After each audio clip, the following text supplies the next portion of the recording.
A beautiful star is adored by many. Yet at her peak, an accident sends her 25 years into the future. 1999. Top star Im Sae-ra debuted with a bang. She sparked a nationwide craze in Korea. With angelic looks and outstanding acting, Im Sae-ra dominated film, television, and advertising. Her television dramas achieved massive ratings. Products she endorsed sold out instantly. She was the perfect idol, adored by all. One day after finishing a shoot, Im Sae-ra received a strange call. The caller was Toguk Cheol, the youngest officer at Busan police station. Today, officers received a fraud report from a man. The man had a document claiming Im Sae-ra was the scammer. The officers buzzed with excitement. To catch a glimpse of the star, they decided to invite Im Sae-ra to the station for questioning. This way, everyone could meet her up close. The task of bringing Im Sae-ra to the station was assigned to Toguk Cheol by his superior. He was told to complete it by the end of the month. Among all men in the country, only Toguk Cheol had no interest in Im Sae-ra. But under the relentless pressure from his seniors, he had no choice but to obey. When Im Sae-ra heard the officer's request, she claimed Im Sae-ra was not her real name. Her father had committed fraud under her identity. But she firmly refused to go to the station. After the call, the seniors harshly criticized Im Sae-ra's irresponsible father. They ordered Toguk Cheol to bring her to the station no matter what. To fulfill his duty, Toguk Cheol repeatedly called Im Sae-ra. Each time, she cursed him once before hanging up immediately. While being harassed by the officer, Im Sae-ra was busy with an ad shoot. Recently, besides Im Sae-ra, Go Hui-young was a rising star in ads and entertainment. Though not as famous as Im Sae-ra, she was notoriously arrogant. When Im Sae-ra learned Go Hui-young was also the female lead in the ad, she immediately quit. Go Hui-young desperately stopped the car, kneeling before Im Sae-ra in public, begging her not to leave. For Go Hui-young, this was her first ad opportunity. If Im Sae-ra left, she would lose it. Seeing Go Hui-young's pitiful expression, kind-hearted Im Sae-ra finally relented. After filming, Go Hui-young asked the male lead for his contact. Instead, he ignored her and wrote his number on Im Sae-ra's hand, signaling for her to contact him. This infuriated Go Hui-young, but Im Sae-ra had no interest in the man and wiped off the number. Toguk Cheol called again, but Im Sae-ra still refused. Toguk Cheol vowed to fight her, starting a relentless barrage of calls. Im Sae-ra was taken to meet an investor by her agent. The tycoon demanded her company. Im Sae-ra refused, shattering a glass and arguing. She walked out, slapping her agent. The agent urged her to endure, but Im Sae-ra knew this would happen again. She was an actress, not a hostess. But offending the tycoon cost her the movie role she cherished most. As she grieved, Toguk Cheol called again. Rarely, Im Sae-ra answered, using the call to vent. She asked why he was harassing her. Toguk Cheol apologized, but heard Im Sae-ra crying. With no one else to turn to, she poured out her frustration to the stranger, regretting losing the opportunity. She felt she had ruined a grand banquet, and that she was worthless. Toguk Cheol comforted the frustrated Im Sae-ra with simple, gentle words. Why force-feed a lavish feast that would only give you diarrhea? A home-cooked meal that settles comfortably is far better. Toguk Cheol's words lifted Im Sae-ra's burden. Relieved, she willingly agreed to visit the station for questioning. When seniors learned Im Sae-ra was coming, they erupted in excitement. Upon her arrival, officers jostled for a glimpse of the star. Under the golden twilight, Im Sae-ra removed her sunglasses and tousled her hair. Instantly, even the previously indifferent Toguk Cheol fell for her. Seniors led Im Sae-ra to the interrogation room. Others gathered outside, staring transfixed at Im Sae-ra's angelic face. Even Toguk Cheol slipped in unnoticed. Im Sae-ra explained her father was a repeat fraudster. She urged officers to track him down. As she left, officers clamored for her autograph. Toguk Cheol held up a sheet of paper. Outside, snow began falling. Toguk Cheol stepped to the door, hoping for a signature. Im Sae-ra quickly recognized the voice behind the relentless yet comforting calls, 0728. Amid the storm, Toguk Cheol shielded her with the paper. In the pavilion, he bandaged a cut on her arm. From then on, Toguk Cheol left a special mark in Im Sae-ra's heart. With his courage, Im Sae-ra regained strength. She won the lead actress award for the drama. When she took the stage, officers and Toguk Cheol cheered proudly. Im Sae-ra thanked the mysterious, 0728, for giving her the strength to push forward. Hearing her mention him on television, Toguk Cheol blushed with joy, but jealous Go Hui-young denied the award, grew more deranged. She cursed Im Sae-ra in secret, shouting for her to die. To her horror, the curse worked. After the awards, Im Sae-ra was in a fatal crash. She remained unconscious in the hospital. One day, a miracle occurred. The star finally awoke. After waking up, Im Sae-ra urgently searched for her agent. In the hallway, she accidentally bumped into a man. To avoid recognition, she grabbed his sunglasses and put them on. Finding no sign of her agent, Im Sae-ra asked a nurse for the location of a payphone, but she saw the nurse holding a phone she'd never seen. Looking around the hospital, she noticed everyone had similar devices. Im Sae-ra was bewildered, wondering if this was a prank show. The man whose sunglasses she took chased after her. He demanded they be returned, even calling her auntie. Im Sae-ra was speechless. She removed the sunglasses, letting him see who she really was. Yet, he didn't recognize her at all. Im Sae-ra identified herself, but he didn't believe her. They struggled. To escape, Im Sae-ra kicked him in the groin and tried to run. The man pursued her, telling security this auntie was mentally unstable. In disbelief, Im Sae-ra was dragged away by guards. Back in her room, she asked the doctor where her agent was. To her shock, the doctor called her Bong Chung-ja, her birth name. After questioning, the doctor learned Bong Chung-ja believed it was still 1,999. She thought she'd just won an award the day before. The doctor bluntly told her, "It's 2025. You were hospitalized yesterday after a car accident." Im Sae-ra couldn't believe it, not until she saw an AI celebrity on television, and noticed her face reflected on the screen, no longer youthful, but an ordinary middle-aged woman. The doctor explained, the accident caused retrograde amnesia. Her mind had rewound 25 years. Lost and confused, Im Sae-ra wandered this unfamiliar world. Trying to cross the street for a payphone, she nearly got hit by a car. Luckily, the man whose sunglasses she'd taken saved her. Before this stranger, the 50-year-old Im Sae-ra cried like a girl. She prayed this was just a nightmare. What she didn't know, the man she'd robbed, was none other than the 0728 from her past Toguk Cheol. With no other options, Officer Toguk Cheol took her home. Upon arrival, Im Sae-ra found herself in a cramped guest house. At the door, Toguk Cheol reminded her he'd done all he could. Alone inside, Im Sae-ra felt utterly lost. Like others, the manager called her Bong Cheong-ja. He pointed to her room impatiently, then entered the door code for her. The room was dark and tiny, a typical refuge for the poor. The bed collapsed as soon as she Saturday. A rat scurried from the corner. Im Sae-ra was devastated. She got her phone from the manager, but had no idea how to use it. Watching him unlock it with facial recognition, she marveled at modern technology. In her contacts, she found her sister's number, but recalling the nurse's whispers that no family had visited Bong Chung-ja after the crash, she gave up on calling. Late at night, her stomach growled. The fridge was empty. The shared kitchen had no rice left. Luckily, Im Sae-ra grabbed the last 2 instant noodles. While cooking, a girl with a tablet came in. Im Sae-ra asked about it. The girl called it a computer. Im Sae-ra asked for news about her past, but reports only called her a faded star. The girl said the last update on her was from decades ago. Im Sae-ra was baffled. Had she really retired after that accident? She couldn't figure it out. At that moment, news about Go Hui-young was airing. The report stated that her film had entered a festival, earning her a Best Actress nomination. Her success came from replacing Im Sae-ra in a director's movie. After Im Sae-ra's accident 25 years ago,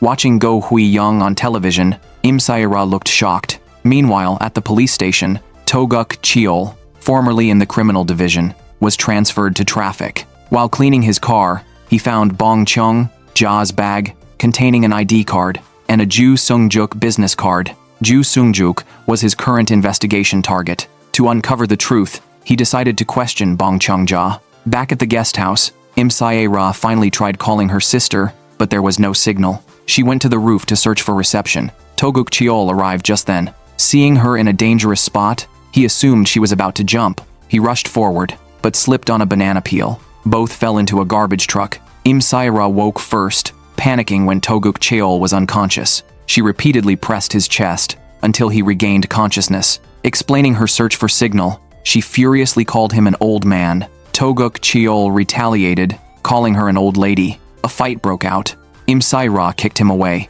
and showered him with leaves. Nothing had gone smoothly. Since waking up, Toguk Cheol endured her outburst. Luckily, the truck driver found them in time. After getting off the car, Toguk Cheol showed her Bong Chung Ja's wallet and asked if she knew Ju Sungjuk on the card. But Im Sae-ra had no memory of who this person was. Luckily, she found a Bong dumpling shop card in the wallet. Following the clue, Im Sae-ra took a taxi. Shocked by the 5,001 fare, she stopped it mid-ride, complaining about rising prices. To save money, she tried the subway, but had no idea how to use it. Watching others tap phones to enter, she mimicked them. Only her phone wouldn't work. Desperate, she tried crawling under the gate, but was caught by security. Trapped, she called Toguk Cheol. Though annoyed, he came to bail her out. After hearing her story, he paid a 30x fine. Furious, he said even with memory loss, she couldn't forget subway rules. Im Sae-ra snapped back, saying she wasn't just any subway rider. When Toguk Cheol suggested using her ID, she refused, fearing media exposure. Fed up, he blocked her number. Finally, reaching the dumpling shop, she saw her middle-aged sister rolling dough with a rolling pin. Heartbroken, she realized her once carefree sister was now a laboring woman. She couldn't understand why her beloved sister ended up running a dumpling shop. Yet her sister seemed unfazed, only finding her strange. A middle school girl walked home from school. Only then did Im Sae-ra realize her sister had a daughter. Im Sae-ra guessed her sister's life, either divorced or widowed. Her sister exploded, hitting her with a basket, but Im Sae-ra shamelessly picked up all the dumplings inside. That night, while eating dumplings, she got a call about work. The next day, she hurried to the location, only to find it was a school cafeteria. Her boss told her to chop 10 tubs of radishes. Though she'd never held a knife before, she sliced effortlessly, clearly no stranger to the task. After work in the kitchen, she served in the dining hall. Her niece attended the school, but ignored her completely. Im Sae-ra remembered her past glory days. No wonder she was treated like this now. Her boss gave her leftover pickled radishes to take home. On the bus, the bag slipped from her hands during braking. Radish juice splashed all over a girl. The girl's mother scolded her on the phone. The bus driver made her mop the floor. Exhausted, she returned to the guest house. Then a call came. The hit-and-run driver wanted to settle privately. Hoping for compensation, she agreed to meet. Meanwhile, he discovered the driver had been lurking near Bong Chung Ja's guest house before the crash. Hearing the driver wanted to settle, Toguk Cheol knew something was wrong. He urgently called Bong Chung Ja, shouting for her to return. Im Sae-ra hurried back, but in the darkness, someone was silently following her. Bong Chung Ja was uneasy when Toguk Cheol arrived. Toguk Cheol told Bong Chung Ja that the perpetrator was still in the hospital. The person who met her tonight must be someone else. To reassure Bong Chung Ja, Toguk Cheol promised to help uncover the truth. The next day, to investigate last night's stalker, Toguk Cheol searched for nearby surveillance cameras. The footage showed that when Bong Chung Ja was about to return to the Goshiwons the night before, a man was hiding in a car, secretly photographing her. Toguk Cheol zoomed in on the license plate number. It matched exactly the one on the business card. What surprised Toguk Cheol even more was that the same car had appeared near Bong Chung Ja's accident site that night. The next day, the Goshiwon, where Bong Chung Ja stayed, was noisy. A girl claimed someone had stolen her wallet from her room, saying she saw Bong Chung Ja acting suspiciously in the hall last night. Other residents also saw Bong Chung Ja lingering outside the stolen girl's door the night before. Bong Chung Ja explained she had just confused the kitchen with the laundry room, but the neighbors didn't believe her. They not only checked her bag without permission but also tried to search her room. Suddenly, Toguk Cheol's voice rang out. Hearing Bong Chung Ja was falsely accused, Toguk Cheol, as a police officer, demanded to review the surveillance footage. The results showed the girl who lost her wallet had accidentally left her purse in the laundry room. After confirming her wallet was still in the washing machine, the girl apologized to Bong Chung Ja. Although the misunderstanding was cleared up, Bong Chung Ja still felt terrible. Tonight's events made her realize how down and out she truly was. Feeling disheartened, Bong Chung Ja dragged Toguk Cheol to have a drink. She poured out her sadness in front of Toguk Cheol. Toguk Cheol handed Bong Chung Ja last night's surveillance photo. This photo was enough to prove that the other party didn't seem to intend to harm Bong Chung Ja, but was secretly investigating her. Bong Chung Ja couldn't understand who would be interested in a down-and-out woman like her. In fact, the one who hired someone to photograph Bong Chung-ja was Im Sae-ra's former manager. On the day Bong Chung-ja woke up, the manager happened to see her in the hospital.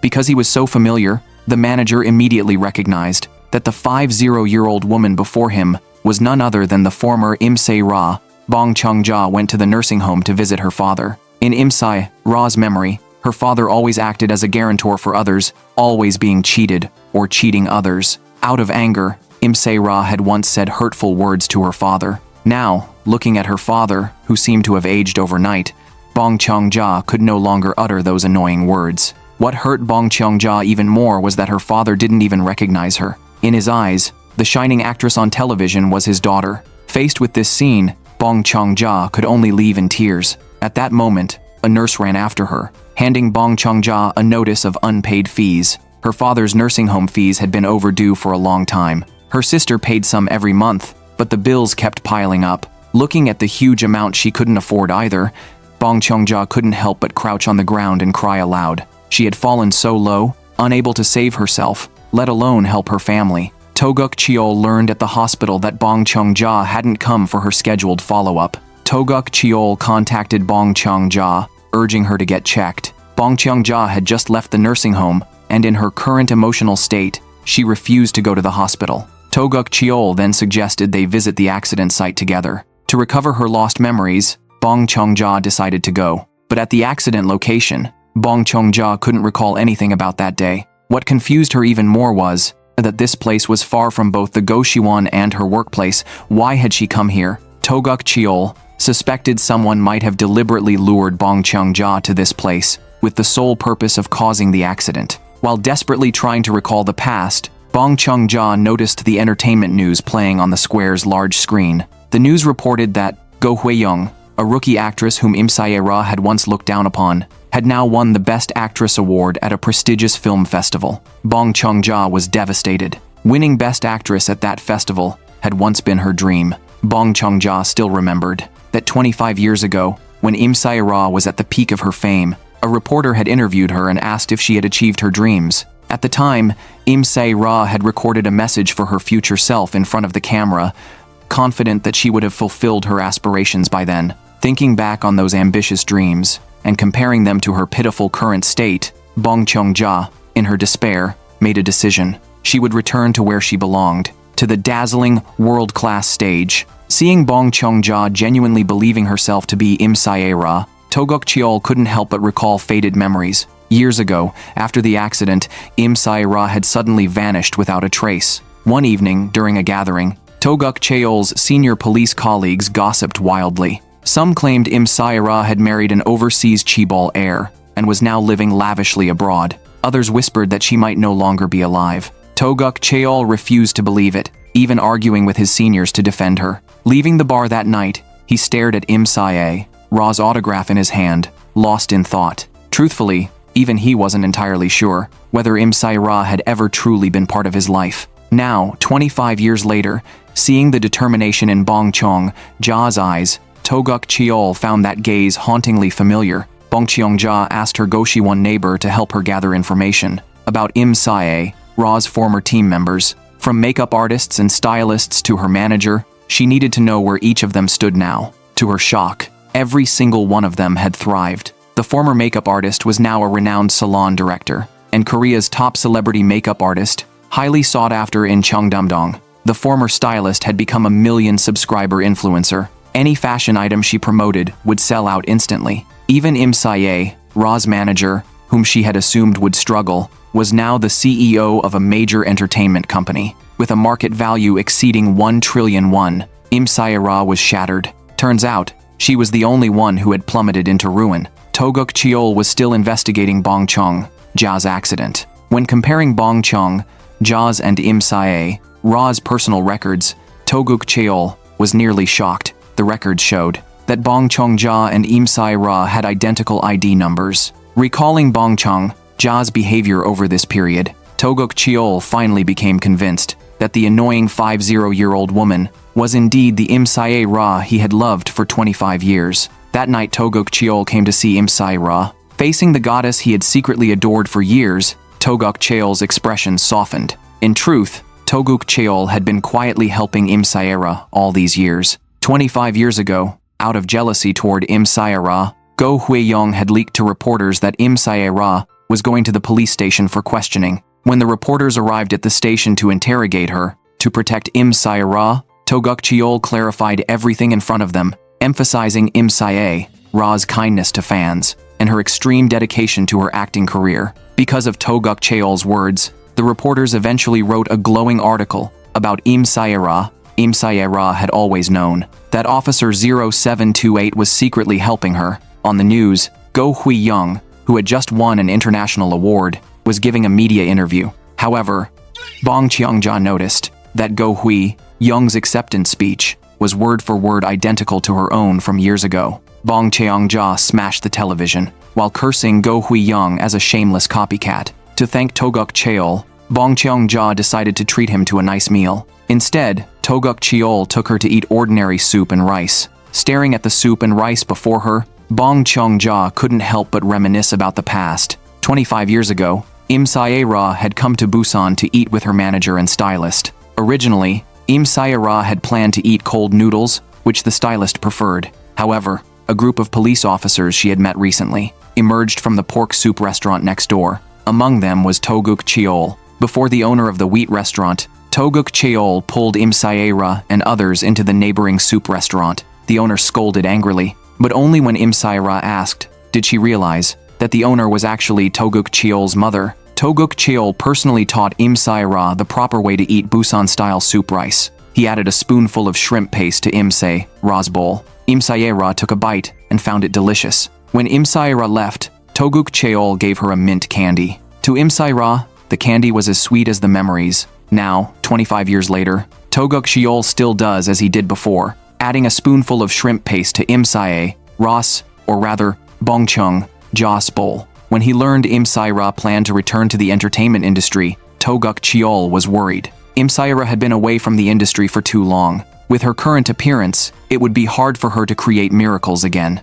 But seeing Im Sae-ra's determined expression, Toguk Cheol withdrew his discouraging words. The next day, Bong Cheong-ja arrived at a beauty salon as Im Sae-ra. The salon's director was her former stylist. Im Sae-ra specifically asked to meet director Min Tae-suk, but seeing her disheveled appearance, the staff blocked her entry and even dismissed her rudely. Im Sae-ra got into an argument with them on the spot. Luckily, director Min Tae-suk appeared then. Im Sae-ra revealed her identity to Min Tae-suk, but Min Tae-suk didn't believe her at all, assuming the woman before her was mentally unstable. Just as they were about to drag her out, in desperation, Im Sae-ra revealed Min Tae-suk's long-kept secret, how she had been rejected by a male star. That was something only Min Tae-suk and Im Sae-ra knew. Only then did Min Tae-suk believe that the woman before her was the kind Im Sae-ra from the past. Reunion after long separation. Im Sae-ra confided in Min Tae-suk about her memory loss. She remembered nothing from the accident 25 years ago.